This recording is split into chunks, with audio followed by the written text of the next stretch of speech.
ഇനിയാണെങ്കിൽ ഇതുപോലെ കുറച്ച് easy way അല്ല, നല്ല പ്യുവർ വാട്ടർ ആണെന്നാണ് പറയുന്നത്. ഭയങ്കര കാട്ടിക്കൂടി നമ്മൾ നടക്കുന്നത്. പിന്നെ കുറച്ച് സംഭവങ്ങൾ ഇന്ന് നടന്നു. ആ കാണുന്ന വയലിൻ്റെ മുകളിലാണ് നമുക്ക് കയറേണ്ടത്. 2 കാലും 4 കൈ എല്ലാം ഉപയോഗിച്ചാണ് കയറിയത്. ഇനി കയറ് പിടിച്ചിട്ട് വേണം മുകളിൽ കയറാൻ. നമ്മുടെ ലാസ്റ്റ് സ്റ്റോപ്പിൽ കയറിയിരിക്കുകയാണ്. കേരളത്തിലെ ഏറ്റവും ടഫസ്റ്റ് ട്രക്കിംഗ് ആയ അഗസ്ത്യാർകുളം ട്രക്കിനെ കുറിച്ചുള്ള ഡീറ്റെയിൽസ് ആണ് ഞാൻ ഈ വീഡിയോയിൽ പറയുന്നത്. അവിടേക്ക് നമുക്ക് എങ്ങനെയൊക്കെ പോവാം, ആർക്കൊക്കെ പോവാം, അതൊക്കെ ഈ വീഡിയോ കാണുമ്പോൾ നിങ്ങൾക്ക് മനസ്സിലാവും. ഞങ്ങൾ വിതുര ടൗണിൽ നിന്ന് ബോണക്കാടേക്ക് പോയിക്കൊണ്ടിരിക്കുകയാണ്. അവിടേക്ക് 1 മണിക്കൂർ ജേർണി ഉണ്ട്. ബോണക്കാട് ഫോറസ്റ്റ് ഓഫീസിൽ നിന്നാണ് ഈ ട്രക്ക് സ്റ്റാർട്ട് ചെയ്യുന്നത്. ബോണക്കാടേക്ക് പോകുന്ന വഴിയും കുറച്ച് കാട് പോലത്തെ ഏരിയ ആണ്. ഞങ്ങൾക്ക് ആനേനൊക്കെ കാണാൻ പറ്റി സൈഡിൽ. ഞങ്ങൾ ബോണക്കാട് ഫോറസ്റ്റ് ഓഫീസിൽ എത്തിയത് രാവിലെ 9:30-ക്കാണ്. ഒരു 8 മണിക്കൊക്കെ എത്തിയിട്ടുണ്ടെങ്കിൽ നിങ്ങൾക്ക് ട്രക്ക് നേരത്തെ സ്റ്റാർട്ട് ചെയ്യാൻ പറ്റും. പിന്നെ പാർക്കിങ്ങും കിട്ടും. പാർക്കിംഗ് ഒക്കെ തീരെ കുറവാണ്. സൈഡിലൊക്കെ കാർ പാർക്ക് ചെയ്യണം. പിന്നെ ഇവിടെ ഓഫീസറിൻ്റെ അടുത്ത് നമ്മളുടെ ID കാർഡ്, അതായത് ആധാർ കാർഡ് വെരിഫൈ ചെയ്യണം. പിന്നെ ഇവിടേക്കുള്ള പെർമിറ്റ് കാണിക്കണം. പിന്നെ നമ്മളെല്ലാവരും മെഡിക്കൽ സർട്ടിഫിക്കറ്റും ഇവിടെ സബ്മിറ്റ് ചെയ്യണം. ഇവിടെ ആളുകൾ എത്തുന്ന ഓർഡറിനനുസരിച്ചാണ് ഇവിടേക്കുള്ള എൻട്രിയും കിട്ടുന്നത്. ഇവിടെ ഇവർ ചെക്ക് ചെയ്യും നമ്മളുടെ ബാഗിൽ എത്ര പ്ലാസ്റ്റിക് ഐറ്റംസ് ഉണ്ടെന്ന്. അതിൻ്റെ ഒരു കൗണ്ട് എടുക്കും. തിരിച്ചു വരുമ്പോഴും അതേ ഐറ്റംസ് ഒക്കെ തിരിച്ചു കൊണ്ടുവരണം. അവർ കോഷണൽ ഡെപ്പോസിറ്റ് ആയിട്ട് 1000 രൂപ വാങ്ങിക്കും. നമ്മൾ തിരിച്ച് അതേ കൗണ്ട് ഓഫ് പ്ലാസ്റ്റിക്സ് കൊണ്ടുവന്നാലേ ഉള്ളൂ 1000 തിരിച്ചു തരുള്ളൂ. നമ്മൾ 11 മണി കഴിഞ്ഞപ്പോഴാണ് ട്രക്ക് സ്റ്റാർട്ട് ചെയ്യുന്നത്. ഗവൺമെൻറ് സൈറ്റ് ത്രൂ മാത്രമേ ഈ ട്രക്ക് ബുക്ക് ചെയ്യാൻ പറ്റുള്ളൂ. ഞങ്ങൾക്ക് ബുക്ക് ചെയ്തത് ഒരു ടീമാണ്. അവരുടെ ഡീറ്റെയിൽസ് ഒക്കെ ഞാൻ ഡിസ്ക്രിപ്ഷനിൽ കൊടുത്തിട്ടുണ്ട്. ഞങ്ങൾ ഓഫ് സീസണൽ ട്രക്കാണ് പോയത്. ജാനുവരി മിഡ് ആകുമ്പം സീസണൽ ട്രക്ക് സ്റ്റാർട്ട് ചെയ്യും. ഇതൊരു 3 ദിവസത്തെ ട്രക്കാണ്. അപ്പം ഫസ്റ്റ് ഡേ നമ്മൾ ക്യാമ്പിലേക്കുള്ള നടത്താണ് വരുന്നത്. അതുകൊണ്ട് അത് നമ്മൾ ലഗേജ് ഇട്ടിട്ട് തന്നെ പോകണം. അതുകൊണ്ട് മാക്സിമം കുറവ് ലഗേജ് എടുത്താൽ നിങ്ങൾക്ക് അത്രയും ഈസി ആയിട്ട് നടക്കാം. പിന്നെ ലാസ്റ്റ് ഡേയും തിരിച്ച് ഇതേ നടക്കണം ഈ ഓഫീസിലേക്ക്. അപ്പോഴും നമ്മൾ ഈ ബാഗ് ഇട്ട് തന്നെ വരണം. ക്യാമ്പിലേക്ക് 16 കിലോമീറ്റർ ഉണ്ട്. ഇതാണ് ഞങ്ങളുടെ കൂടെയുള്ള ഗൈഡ്. ഞങ്ങൾ 10 പേരുടെ ഒരു ടീമാണ്. ഓരോ ടീമിനും ഓരോ ഗൈഡ് ഉണ്ടാകും. പോകുന്ന വഴിക്ക് ഇതുപോലത്തെ കുറേ അരുവികൾ, വെള്ളച്ചാട്ടം ഒക്കെ കാണാം. ഫസ്റ്റ് ഡേ ഉച്ചയ്ക്ക് കഴിക്കാനുള്ള ലഞ്ച് പാക്ക് ചെയ്തെടുത്തിട്ട് വേണം നമ്മൾ നടക്കാൻ തുടങ്ങാൻ. ഇടയിൽ ഏതെങ്കിലും ഒരു സ്ഥലത്ത് വെച്ചത് കഴിക്കണം. കാരണം നമ്മൾ വൈകുന്നേരമാവും ക്യാമ്പ് എത്താൻ. ഇത് കുറേ ദൂരം നടക്കാനുള്ള ട്രക്ക് ആയതുകൊണ്ട് ഇതിൽ വ്യത്യസ്തമായ സ്ഥലങ്ങളൊക്കെയാണ് ഞാൻ വീഡിയോയിൽ കവർ ചെയ്തത്. കാരണം എല്ലാം കവർ ചെയ്താൽ വീഡിയോ ഭയങ്കര ലെങ്തി ആവും. ഓൾറെഡി ഈ വീഡിയോ ഞാൻ സാധാരണ ഇടുന്ന വീഡിയോയിനേക്കാളും കുറച്ചും കൂടെ ലെങ്തിയാണ്. പോകുന്ന റൂട്ട് എങ്ങനെയാണെന്നുള്ളൊരു ഐഡിയ നിങ്ങൾക്ക് കിട്ടും ഈ വീഡിയോ കണ്ടു കഴിയുമ്പോൾ. ഞങ്ങൾ നടന്നു പറ്റുമ്പോഴാണ് വാട്ടർഫോൾ തന്നെ. അവിടെ തണുത്ത വെള്ളം അവിടെ കൂടെ വന്ന് കുടിക്കാൻ തുടങ്ങി.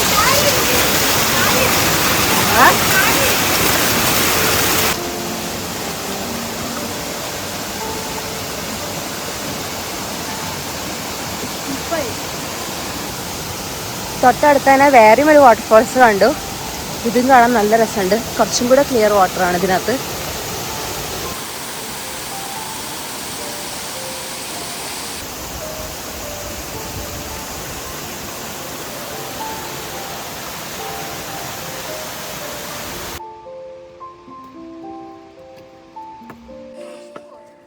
പോകുന്ന വഴിക്ക് അട്ടയാർ ക്യാമ്പ് എത്തിയ ഇവിടെ വാഷ്റൂം ഫെസിലിറ്റി ഒക്കെ ഉണ്ട്. ഇനി 2 മണിക്കൂർ നടക്കാനുണ്ട്. ഇനിയാണെങ്കിൽ ഇതുപോലെ കുറച്ച് ഈസി വേ അല്ല, ഇനി നല്ല ബുദ്ധിമുട്ടുള്ള കുറച്ച് റിസ്കി വേ ആണെന്നാണ് പറഞ്ഞത്. മേലോട്ട് ഭയങ്കര കയറ്റായിട്ട് സ്പീഡ് വേണം. 2 മണിക്കൂറിലെത്തുന്നതാണ് പറഞ്ഞത്. ഇവിടെയാണെങ്കിൽ നേരത്തെ ഇരുട്ടും ആവും. അതുകൊണ്ട് എത്രയും വേഗം എത്തിയാൽ ഒരു 5:30-ക്കെങ്കിലും എത്തും. ഈ സമയം 3:30 കഴിഞ്ഞു.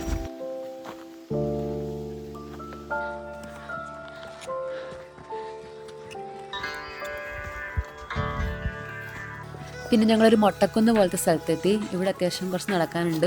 പിന്നെ നല്ല വെയിലും ഉണ്ടായിരുന്നു. നിങ്ങൾക്ക് കുടിക്കാനുള്ള വെള്ളം എടുക്കാൻ വേണ്ടിയിട്ട് ഇതുപോലത്തെ കുറേ സ്പോട്സുകൾ ഉണ്ടാവും. നല്ല പ്യുവർ വാട്ടർ ആണെന്നാണ് പറയുന്നത്.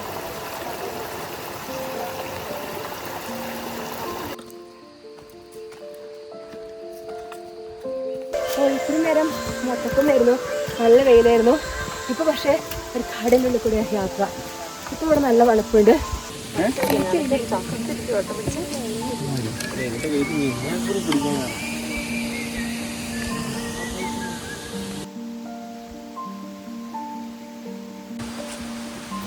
ശരിക്കും പറഞ്ഞ സമയം 4:30 പക്ഷെ ഇവിടെ അത്യാവശ്യം നല്ല ഇരുട്ടായി. ഇതിപ്പോൾ നല്ല ഭയങ്കര ഫോറസ്റ്റാണ്. നല്ല തണുപ്പുണ്ട്, അതുകൊണ്ട് നടക്കാൻ സുഖമുണ്ട്. പക്ഷേ ഇവിടെ വേറെ ഇരുട്ടാവുന്നതുകൊണ്ട് നമ്മൾ എത്രയും വേഗം പോകണം. എന്നാലും നമുക്കൊരു 6 മണിക്കെങ്കിലും ക്യാമ്പിൽ എത്താൻ പറ്റുള്ളൂ. കാരണം ഇരുട്ടായ പിന്നെ മൃഗങ്ങളൊക്കെ ഇറങ്ങുന്നതാണ് പറഞ്ഞു. അതുകൊണ്ട് ഞങ്ങൾ നേരെ നടക്കാം.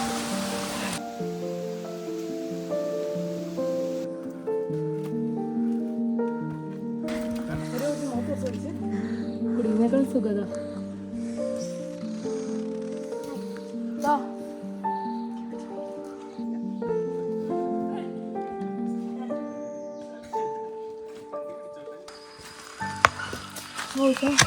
ഭയങ്കര കാട്ടിക്കൂടി നമ്മൾ നടക്കുന്നത്. നല്ല രസമുള്ള കാടാണ്, നല്ല തണുപ്പുണ്ട് ഇവിടെ. പഴയ രീതിക്കുള്ള മരങ്ങളൊക്കെ നമുക്കിവിടെ കാണാം, പല ഷേപ്പിലൊക്കെ ഉള്ളത്.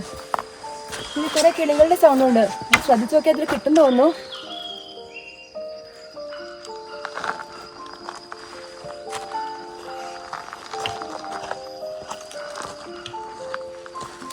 ഇപ്പോഴൊക്കെ നല്ല വഴികളാണ്. ഇനി ഒരു 1/2 കിലോമീറ്ററും കൂടി പോകാനുള്ളതാണ് കുറച്ച് മുന്നേ കണ്ട കുറച്ച് ചേട്ടന്മാർ പറഞ്ഞത്.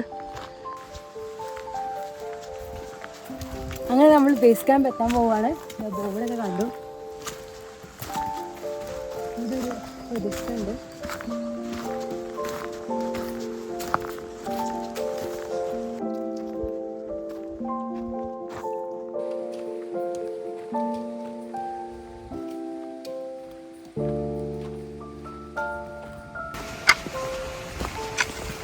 അങ്ങനെ നമ്മൾ ക്യാമ്പ് എത്തി. സമയം 5:30 ആവാനായി. നമ്മൾ 11 മണിക്ക് സ്റ്റാർട്ട് ചെയ്ത ട്രക്കിംഗ് ആണ്. 5:30 ആയപ്പോഴാണ് നമ്മൾ ബേസ് ക്യാമ്പിൽ എത്തിയത്. ഇനി ഇവിടെ കാഴ്ചകളായി കാണാം.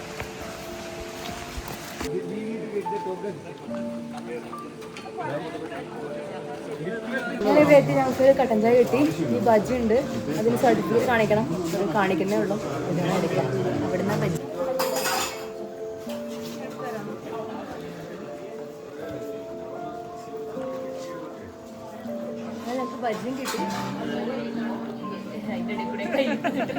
ഇതാണ് ലേഡീസിൻ്റെ ഡോമെട്രി. ഇതുപോലെ ജെൻസിനും 2-3 വേറെ ഉണ്ട്. ആകെ ഈ ഒരു റൂമുകളിലും ലേഡീസിന്. പിന്നെ ഈ കാണുന്ന കട്ടി കുറഞ്ഞൊരു മാട്രസ് പോലത്തെ ഒരു സംഭവം മാത്രമേ കിടക്കാൻ. ഓരോരുത്തർ വരുന്ന ഓർഡറിൽ ഓരോ ബെഡ് പിടിക്കുക ചെയ്യുന്നത്. ക്യാമ്പിൻ്റെ ബാക്കിൽ ഈ ഒരു ഏരിയയിൽ ജിയോയ്ക്ക് കുറച്ച് റേഞ്ച് കിട്ടും. അപ്പം നിങ്ങൾക്ക് വീട്ടിലേക്കൊക്കെ വിളിക്കുകയാണെങ്കിൽ അവിടെ പോയാൽ മതി. എല്ലാത്ത സ്ഥലത്തൊന്നും റേഞ്ച് ഉണ്ടാവില്ല. ഏതാ ഈ ഹൈറ്റുള്ള മലയാണോ അഗസ്ത്യമല? ഇതാണ് നമുക്ക് നാളെ ട്രക്ക് ചെയ്യാനുള്ള അഗസ്ത്യമല. ഇവിടെയാണ് എത്തേണ്ടത്.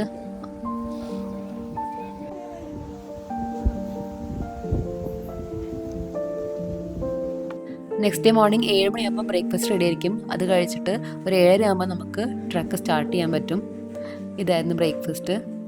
എല്ലാ ഫുഡും ഞാൻ കവർ ചെയ്തിട്ടില്ല. രാത്രി അവിടെ കഞ്ഞിയാണ്, ഉച്ചയ്ക്ക് മീൽസ് കിട്ടും.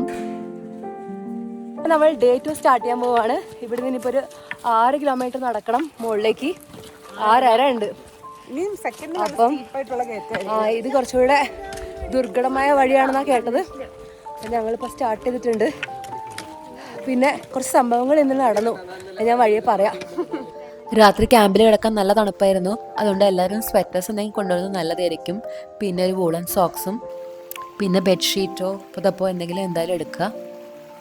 അത്യാവശ്യം കയറ്റവും പിന്നെ കുറേ കല്ലുകളൊക്കെ നിറഞ്ഞ വഴിയായതുകൊണ്ട് എല്ലാവരും സ്റ്റാർട്ട് ചെയ്ത് കുറച്ച് കഴിഞ്ഞപ്പോൾ തന്നെ കുറച്ച് തളർന്നു. പിന്നെ ഇടയ്ക്കിടയ്ക്ക് റെസ്റ്റൊക്കെ എടുത്ത് നമ്മൾ കയറണം.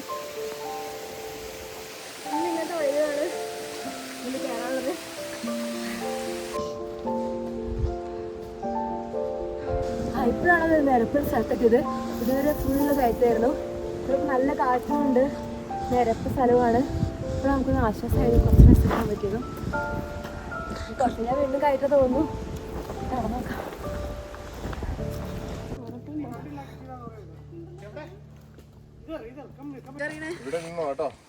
ആന വരുന്നുണ്ടോ? ഈ സ്പീഡ് കേറി കവറിന്റെ എടുത്തു ഞാനില്ല.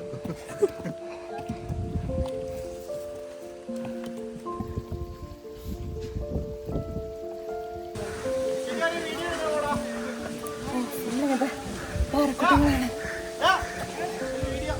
മുകളിലെത്തണം. അത് നമ്മുടെ വ്യൂ പോയിന്റ് എത്തിയിരിക്കുകയാണ്. ഏതാണ് മല അറിയോ?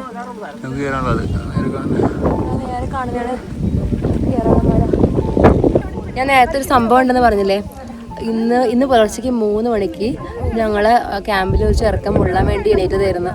അപ്പോൾ ഒരു കരടീനെ കണ്ടു അവിടെ മുറ്റത്ത്. അങ്ങനെ ആ ചെക്കൻ പേടിച്ച് ഓടി കാലൊക്കെ മുറിഞ്ഞ് റൂമിലേക്ക് വന്നു. പിന്നെ കരടി പുറത്തേക്ക് പോയി. അപ്പോൾ ബഹളം കേട്ട് നമ്മളെല്ലാവരും ഉണർന്നു. പിന്നെയാണ് സംഭവം അറിഞ്ഞത്, ചെറുക്കനെ ഉപദ്രവിച്ചൊന്നുമില്ല, പക്ഷെ ചെറുക്കന് കാലൊക്കെ ഉരഞ്ഞ് കാലിൻ്റെ അടിയിലെ തൊലിയൊക്കെ പോയി. അങ്ങനെ അവൻ ഇപ്പം ഇന്ന് വീട്ടിലേക്ക് പോയി. ഇന്നിപ്പം മുകളിലേക്ക് കയറാൻ വേണ്ടി വന്നില്ല. ആക്ച്വലി ക്യാമ്പിൽ 6 മണി തൊട്ട് 9 മണി വരെ ലൈറ്റ് ഉണ്ടാവുള്ളൂ. അത് കഴിഞ്ഞാൽ അവർ ഓഫ് ചെയ്യും. അപ്പോൾ 9 മണി കഴിഞ്ഞാൽ പിന്നെ പുറത്തിറങ്ങരുതെന്നാ പറയുക. കാരണം പിന്നെ ലൈറ്റ് ഒന്നും ഉണ്ടാവില്ലല്ലോ. അപ്പോൾ 9 മണി ആകുമ്പോഴത്തേക്കും നമ്മളൊക്കെ കിടക്കും. അപ്പം ബാത്റൂമിലൊക്കെ പോകണമെങ്കിൽ അതിന് മുന്നേ പോകണം. അല്ലെങ്കിൽ ഇതുപോലൊക്കെ ചിലപ്പം അപകടങ്ങളൊക്കെ വരും.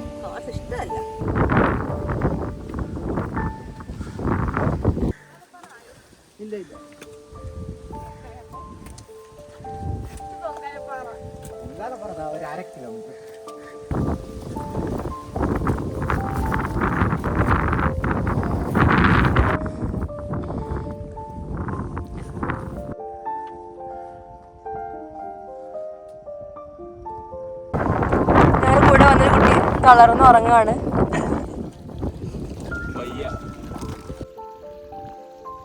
ഇതുപോലത്തെ സ്ഥലത്തെത്തുമ്പോൾ നമ്മളുടെ ബോട്ടിൽ വെള്ളം നിറയ്ക്കാം.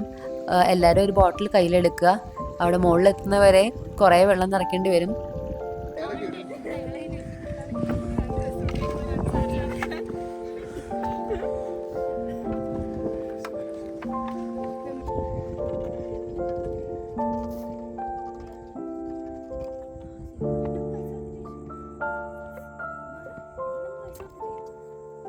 അങ്ങനെ നമ്മൾ പൊങ്കാലപ്പാറ എത്തിയിരിക്കുകയാണ്. ആ കാണുന്ന വയലിൻ്റെ മുകളിലാണ് നമുക്ക് കയറേണ്ടത്. ഞങ്ങൾക്ക് ഗൈഡിന് ഇൻസ്ട്രക്ഷൻ ഉണ്ടായിരുന്നു, 12 മണിയാകുമ്പോൾ എവിടെ എത്തണോ അവിടുന്ന് തിരിച്ചു പോരണം. കാരണം അത് കഴിഞ്ഞാൽ പിന്നെയും മുകളിലേക്ക് കയറാൻ സമ്മതിക്കില്ല.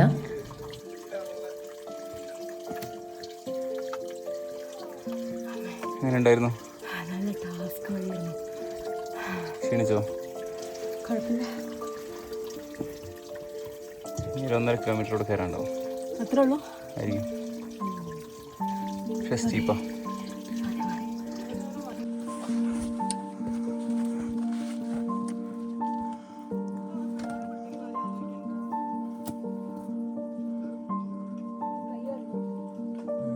എല്ലാവരും സൂക്ഷിക്കണം.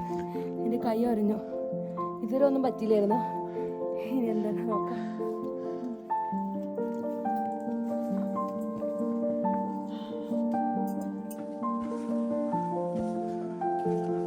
ഇനി ഫുള്ള് ഇങ്ങനത്തെ വഴികളാണ്. അപ്പോൾ ഞങ്ങൾ കുറേ സമയമായി ഇതുപോലത്തെ വഴി കൂടെ നടക്കുന്നു. ഇത് കുറച്ച് ബുദ്ധിമുട്ടുണ്ട്. അപ്പോൾ ഞങ്ങൾ ഇടയിലൊരു വഴിയിലെത്തിയിട്ട് കുറച്ച് ഫുഡൊക്കെ കഴിക്കുകയാണ്. ഇനി ഒരു അരമണിക്കൂറും കൂടെ നടക്കേണ്ടതാണ് തിരിച്ചു വരുന്നവൻ പറഞ്ഞത്.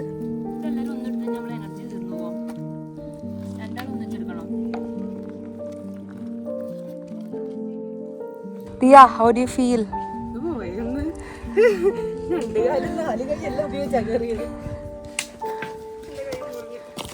ഇനി നമുക്ക് ഇതിന്റെ മുകളിലേക്കാണ് കയറേണ്ടത്. ഇനി കയറ് പിടിച്ചിട്ട് വേണം മുകളിലേക്ക് കയറാൻ. ഇതിന്റെ മുകളിലേക്ക് കയറി കഴിഞ്ഞാൽ എത്തിയെന്നാ തോന്നുന്നത്.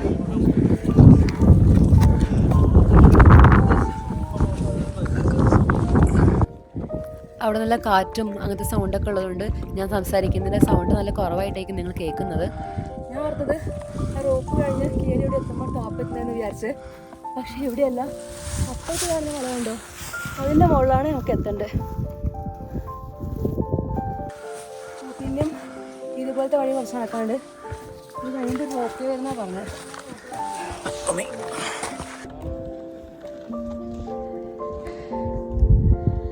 നമ്മുടെ ലാസ്റ്റ് റോപ്പ് കയറിയിരിക്കുകയാണ്. നമ്മുടെ ഡെസ്റ്റിനേഷനിലെത്തിയപ്പോൾ ഇനി ഒന്നുകൂടെ ഉണ്ട്. ഇനിയില്ല, ഉണ്ട്.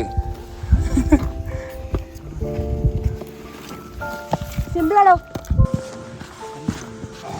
കുറച്ച് ദൂരം നടക്കാനുണ്ട്.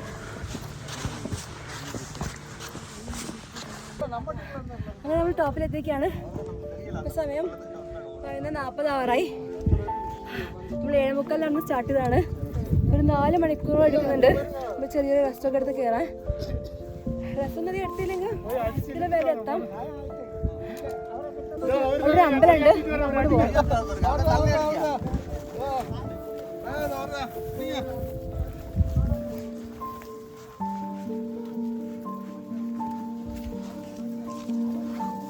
ഇവിടെ അഗസ്ത്യമുനിൻ്റെ ഒരു അമ്പലമുണ്ട്. ഇപ്പം പൂജയൊന്നുമില്ല. ഇവിടെ വരുന്ന കുറച്ച് പേരൊക്കെ ഭക്തന്മാരാണ്. ഇവിടെ വന്ന ഒരു കാര്യം പ്രാർത്ഥിച്ചു കഴിഞ്ഞാൽ നടക്കുന്നതാണ് അവരുടെ വിശ്വാസം. ഈ അഗസ്ത്യാർകുളം ട്രക്കിങ് കേരളത്തിലെ ഒരു ടഫസ്റ്റ് ട്രക്കിംഗ് ആയിട്ടാണ് പറയുന്നത്. പക്ഷെ ഇത് അത്ര ടഫായിട്ട് എനിക്ക് തോന്നുന്നില്ല. കാരണം ഞാൻ ഈ ട്രക്കിന് വേണ്ടിയിട്ട് വേറെ ട്രെയിനിങ്ങോ അല്ലെങ്കിൽ നടക്കാൻ പോവുകയോ അങ്ങനെയൊന്നും ചെയ്തിട്ടില്ല. കാരണം ഞങ്ങൾ ഈ ട്രിപ്പ് സെറ്റായത് ഒരാഴ്ച മുന്നെയാണ്. അപ്പോൾ പിന്നെ നമുക്ക് നടന്ന് പ്രാക്ടീസ് ചെയ്യാനുള്ള സമയം കിട്ടിയില്ല. അപ്പം പക്ഷേ നിങ്ങളൊരു 2 ആഴ്ച മുന്നേ ഒക്കെ നടന്നു തുടങ്ങിയിട്ട് വരുന്നതായിരിക്കും കൂടുതൽ നല്ലത്. കുറച്ച് സ്റ്റാമിനയൊക്കെ ഇമ്പ്രൂവ് ചെയ്തിട്ടുണ്ടെങ്കിൽ നിങ്ങൾക്ക് ഇങ്ങോട്ട് വരാൻ കുറച്ചും കൂടി ഈസി ആവും. അപ്പോൾ എനിക്ക് ആക്ച്വലി ഈ ട്രിപ്പിൻ്റെ തലേന്ന് ത്രോട്ട് ഇൻഫെക്ഷനും പനിയും വന്നു പെട്ടെന്ന്. അപ്പോൾ ഞങ്ങൾ അപ്പോൾ തന്നെ ഡോക്ടറെ കണ്ട് ആൻറ്റിബയോട്ടിക്സും വേറെ ടാബ്ലറ്റൊക്കെ എടുത്തിട്ടാണ് വന്നത്. അതുകൊണ്ട് എനിക്ക് ഫസ്റ്റ് ഡേ കുറച്ച് ബുദ്ധിമുട്ടായിരുന്നു പനി കാരണം. പിന്നെ ഒരു പാരസ്റ്റമോൾ കഴിച്ചപ്പം റെഡിയായി.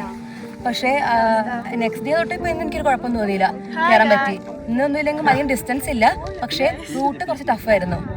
അപ്പം ഇത് ആർക്ക് വേണേൽ വരാമെന്നാണ് ഞാൻ പറയുന്നത്. ഇനി കാലുവേദന അങ്ങനെയൊക്കെ ഉള്ളവർക്ക് ചിലപ്പോൾ കുറച്ച് ബുദ്ധിമുട്ടായിരിക്കും. അതല്ലെങ്കിൽ വലിയ കുഴപ്പമില്ല. കുറച്ച് സ്റ്റീപ്പായിട്ടുള്ള റോഡുണ്ട്, റോഡല്ല വഴി, അവിടെയൊക്കെ റോപ്പ് വേ ഉണ്ട്. അത് പിടിച്ചിട്ട് കയറാൻ ഈസിയാണ്. നമുക്ക് കാണുമ്പം പേടിയാവും, പക്ഷെ ഇത് പിടിച്ച് കയറാൻ ഭയങ്കര ഈസി തന്നെയാണ്. എനിക്ക് അങ്ങനെ തോന്നിയത്. അങ്ങനെ നമ്മളെ കൂടെ വന്നവർ കുറെ പ്രായമുള്ളവരൊക്കെ ഉണ്ട്. നമ്മളിങ്ങനെ വഴിയിൽ നിന്ന് കണ്ടു. അവരൊക്കെ സിമ്പിളായിട്ടാണ് കയറുന്നത്. ടോപ്പിൽ നിന്ന് കാണുന്ന വ്യൂ ഇതൊക്കെയാണ്. ദൂരെ കാണുന്നതാണ് ഐന്തലൈ പൊതുകെ എന്ന് പറഞ്ഞ മല. നിങ്ങൾ ഫിസിക്കലി അത്ര ആക്റ്റീവ് അല്ല എന്നാണെങ്കിൽ ഈ ട്രക്ക് കുറച്ച് ടഫായിരിക്കും. ഓപ്പോസിറ്റ് സൈഡ് ഈ വ്യൂ ആണ്. പിന്നെ നിങ്ങൾക്ക് ഹൈറ്റ് നല്ല പേടിയാണെങ്കിൽ ആ റോപ്പ് ഒക്കെ കയറാൻ കുറച്ച് സീനായിരിക്കും. അങ്ങനെ കയറാൻ പറ്റാതെ തിരിച്ചു പോയവരുണ്ടായിരുന്നു. ഇവരൊക്കെയാണ് എൻ്റെ കൂടെ ട്രക്കിന് വന്നവർ. ഇവിടെ നോക്കുമ്പോൾ നമുക്ക് നമ്മുടെ ബേസ് ക്യാമ്പ് കാണാൻ പറ്റും. നിങ്ങൾ കാണുന്നില്ലേ കുറച്ച് ദൂരത്തൊരു ബ്ലൂ കളർ? സൂം ചെയ്ത് കാണിക്കാം. ഈ ട്രക്കിനെ കുറിച്ച് നിങ്ങൾക്ക് എന്തെങ്കിലും ഡൗട്ട് ഉണ്ടെങ്കിൽ കമൻസ് ചോദിക്കുക, ഞാൻ റിപ്ലൈ തരാം. Guys, please watch the video, like it, subscribe and press the bell button so that you will get the notification when new video uploads. Thanks.